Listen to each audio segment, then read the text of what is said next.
పంచాయతీ రాళ్ళు రప్పలు ఆధార్ కార్డులు జిరాక్సులు తువాలలు రుమాలలు అన్నీ పెడుతురు ఆడోళ్ళు మొగోళ్ళు. ఇంకా కొందరైతే జనగామ కట్టుకట్టుకు కొన్ని డిస్టిక్లలో పండుకున్నారు. అన్నీ ప్రాథమిక సహకార కేంద్రాల్లో పండుకున్నారు, నిద్రపోయినారు.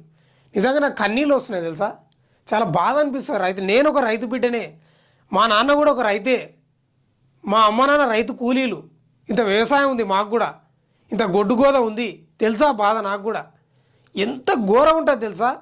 ఈ పంట పండించడం ఎత్తు అయితే ఈ యూరియాది తెచ్చుకోవడం ఓ ఎత్తు. పంచాయతీ ఒకటే పంచాయతీ, పొద్దుగాల రావాలి సాయంత్రం వరకు ఉండాలి. ఏంది పంచాయతీ? మా నాయన కూడా పొద్దుగాల పోతుండే యూరియాకు, భుజానికి తువాలు వేసుకొని పోతుండే. ఇక నా సాయంత్రం ఎప్పుడు వస్తుందో తెలియదు, అట్లా ఉంటుండే పరిస్థితి.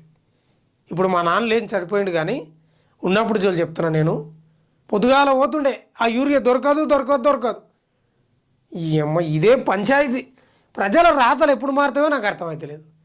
ఎప్పుడు లైన్లో నిలబడకమే, ఓట్లేనికే లైన్లే, యూరియా కాడ లైన్లే, మీ సేవల కాడ లైన్లే, జిరాక్స్ సెంటర్ కాడ లైన్లే, కలెక్టర్ ఆఫీసుల కాడ లైన్లే, ఎంఆర్ఓ ఆఫీస్ కాడ లైన్లే, ఆర్టీఓ ఆఫీస్ కాడ లైన్లే, ఏమైనా ప్రజావాణి కాడ వస్తే లైన్లే.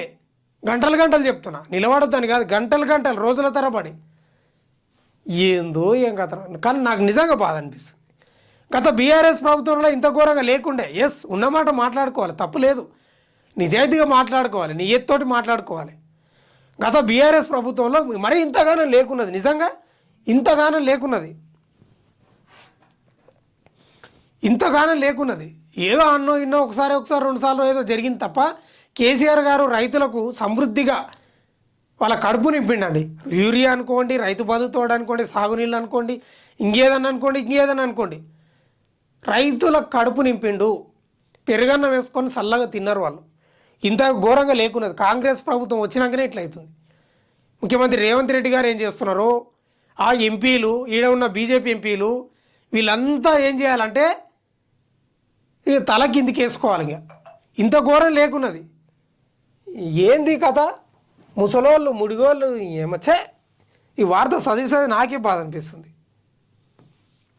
భారత ఉత్పత్తులు మేము కొంటాం, రష్యా చమురు కొనొద్దంటూ భారత్పై